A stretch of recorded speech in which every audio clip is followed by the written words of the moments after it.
In accordance with the Supreme Court decision, NUP is going to remove that UPDF amendment which took civilians back to military courts. Civilians will not be tried in military courts whatsoever. Number 3, like the President said on the train, the first action he will take once elected President of Uganda is to free all political prisoners. Now, you people who are watching us are the reason why those prisoners will be in prison after the election day. Because if you vote for NUP, all political prisoners, beginning with Dr. Chiza Besigye, Machete, Eddie Mutwe, Achideo, Gaddafi, and the Karamajong, who have been taken to those prisons and are not being tried for no crime whatsoever, will be freed immediately. Meaning that a vote for NUP is a vote to free all political prisoners. The media who are here today under NUP, no security forces, no police officer will interfere with the work of journalists in the new Uganda. Journalists will be free to do their role without fearing what will happen when they go back home. Under NUP, the President will not appoint the Electoral Commission. The powers to appoint the Electoral Commission will be taken out from the President. First of all, we are going to bring about separation of powers. Parliament will be independent, the judiciary will be independent. And therefore there will be organs. There will be a committee, a separate committee, dealing with this, and the final approval coming from Parliament. So, the powers to appoint the Electoral Commission, because we all know that that is one of the biggest problems we have today, where one of the candidates is the one who is appointing the Electoral Commission. That will not only go to the Electoral Commission, but also the appointment of judicial officers, including the Chief Justice and the Deputy Chief Justice and all other judicial officers. That power will move out from the President. As you all know right now in Uganda, all judges from the Supreme Court, Court of Appeal, Constitutional Court, and the High Court, all of them have been appointed by one man called General Museveni. That is why many of them feel emboldened to him. That is why many of them feel indebted to him to do what is against the Constitution and what is against the judicial oath. But we believe that if the President is not the one appointing judicial officers, then judicial officers are going to do their function independently and serve the citizens of Uganda. In the new Uganda, there will be no internet shutdowns. Facebook will be restored. You will not need to be on VPN to access Facebook. UCC will no longer have powers to switch on the internet when they feel like. That one will not happen in the new Uganda. The civil society, NGOs and others will be allowed to function. We are going to have merit-based appointments. In the new Uganda, it will not depend on where you come from, what is the size of your nose, how old you are, where you come from, to get a job. In the new Uganda, you will get a job based on merit. You will get a job across the board. So that is how we plan to restore constitutionalism and the rule of law. We are going to remove all oppressive laws from the law books that we have, and very, very finally, we are going to have lifestyle audits as part of our fight against corruption. If you are serving the government, you must tell us where the money you're using is coming from, because we want to make sure that the money of the citizens is used to fight for the rights of the people and not for personal aggrandizement. Thank you so much. Thank you so much once again, Mr. SG. I think that's a very clear plan about how we are going to undo the shrinking space that we enjoy as a country. I just want to let you know that it is possible to access this manifesto on the party official social media platforms, on the party website. Please look for it and be able to read some of the things that may not be captured in this short presentation. Having said that, allow me to welcome the leader of opposition, our party spokesperson, to present the second priority area, which is on ending corruption and wasteful expenditure.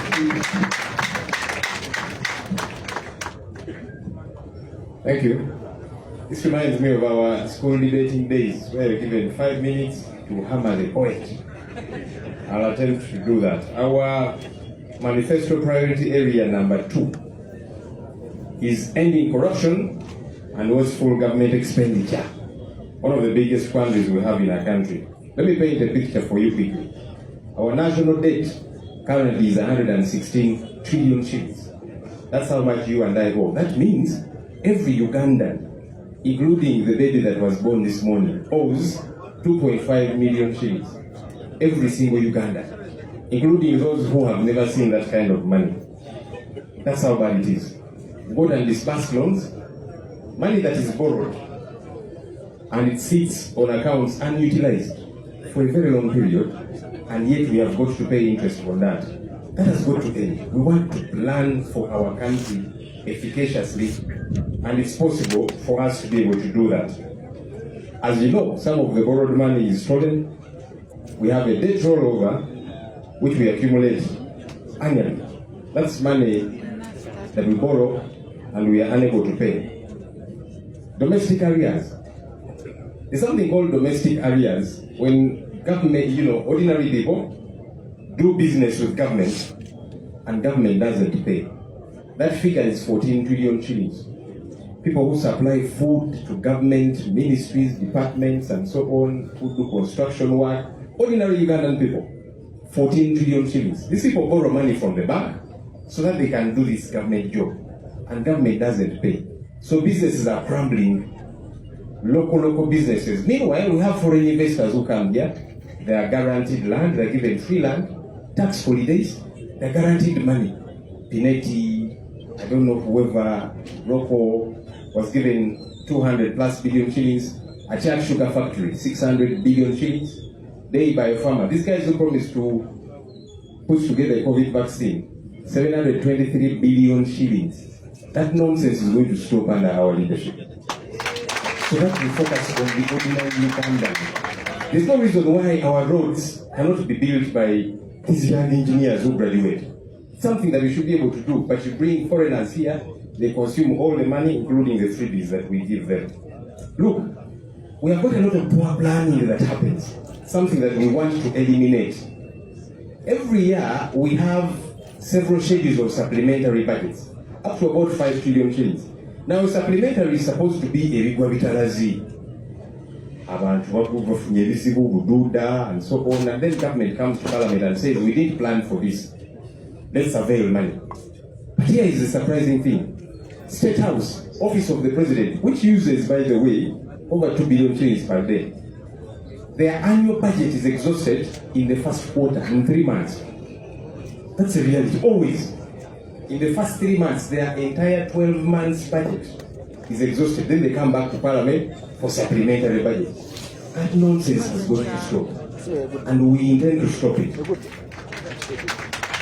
We have extensively talked about corruption. We know that on an annual basis, we lose 10 trillion shillings per year. Those are hospitals, those are schools, those are roads that are stolen on an annual basis. Our government intends to make it risky for anyone to steal taxpayers' money. I know there are people who have said, and I know folks in the Inspectorate of Government, they say our challenge is our people are not morally upright. That's why there's a lot of stealing that happens. Man is inherently evil. Look, governments elsewhere, countries elsewhere where there's not as much corruption, it's not because their people are morally upright and good. No, government has made it risky to steal. You steal taxpayers' money, we lock you up. So that others speak a lesson and know you cannot touch taxpayers' money. So we don't want to always talk about corruption like these folks. You will see action. Finally, we intend to eliminate taxes on essential items like menstrual products, scholastic materials, and school data bundle. We were debating this issue sometime in Parliament, and there was a young lady, I know here she's going to run for woman MP. She's the current youth MP, Uganda. Now I hear she wants to represent the people of Luweero as woman MP. She said, no, let's not reduce taxes on Pampers, because when we reduce taxes on Pampers, we shall be promoting homosexuality. I said, did this one even go to school? How do you reason that? Anyway, for us, we want to practically do that so that it is accessible by our ordinary people, by the poor people whom we must be able to bolster. Here is a catch. We want to introduce the payee tax threshold of 1 million shillings. That means, for those of you that are employed in the formal sector, because currently, for as long as you earn anything above 249,000, you are in the tax bracket, you must pay tax. What we are saying, no. Anyone who earns below 1 million shillings, we are not going to tax that money. That is your money. So the tax threshold is going to be 1 million shillings.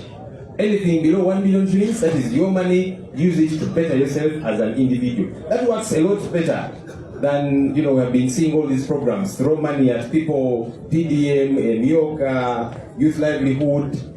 And yes, we want to bolster our people, and you'll be seeing many of those programs where we can bolster the ordinary people as opposed to foreigners. This money we are throwing at these foreign investors, no, we want to put it in the local people's businesses. But we begin that by lessening the tax burden on our ordinary folks. That's something that we want to do. Thank you. Thank you so much, our party spokesperson. Now, this country seems to have a lot of division. We've had governments which pity us against each other, people from regions versus the other regions. But we are one people, we are Uganda, and that's why in our third priority point, we talk about national unity. We have a deliberate plan to make sure all of us live in this country united. I'll invite Mr. Zogo Fred and Mr. Coach George to talk about national unity, which is part and parcel of our party, but also part of our manifesto. Thank you.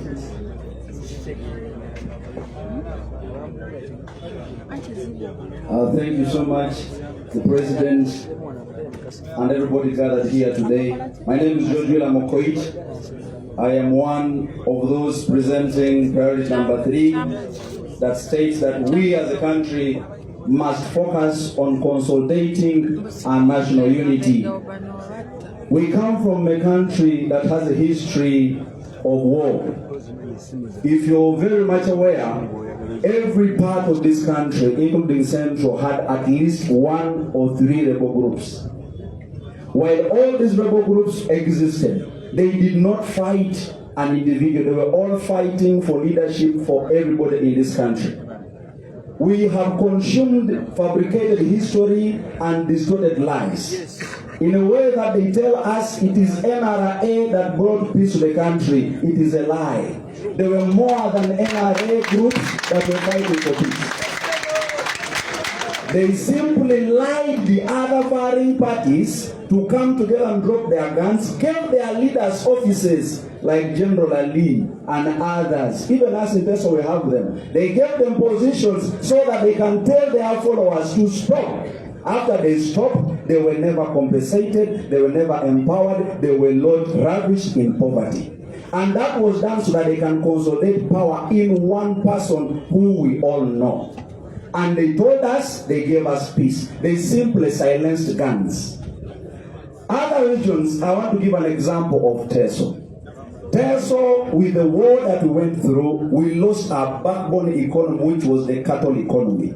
We expected that when a government that is concerned of its own people takes over, the first thing they were supposed to do is to make sure that we, the people of Teso, are sat down and given an opportunity to forgive one another, reflect on their future, and consult their effort in developing the area while government is supporting them.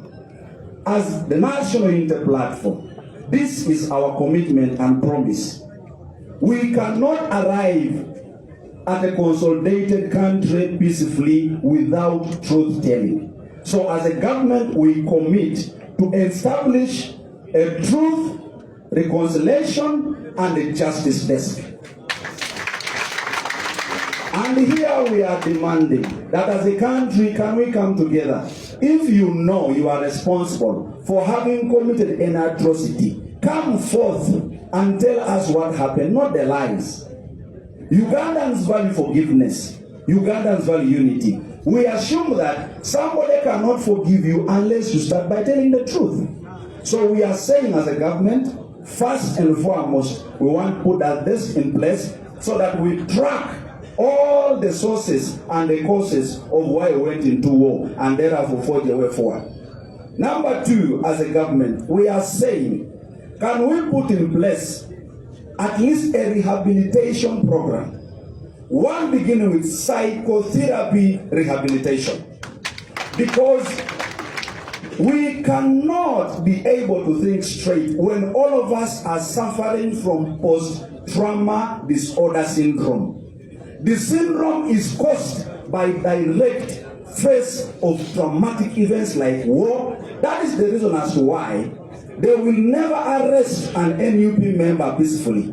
They want to beat them up, bring the torture on so that you can see, so that psychologically you suffer PTSD altogether. They want to make sure, because PST is transferable through your gene. For us in there, so people fear to face government because our parents transfer the gene of fear and trauma to us genetically. So we are saying as a government, we are putting in place a program to see how best we can de-escalate trauma in the mind of our people. I thank you. I give Joe the chance.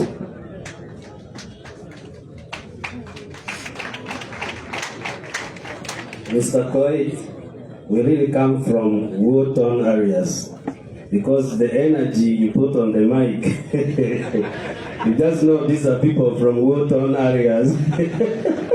Because you have been crying for long, now you have the energy. I hope I'm not going to be also another one.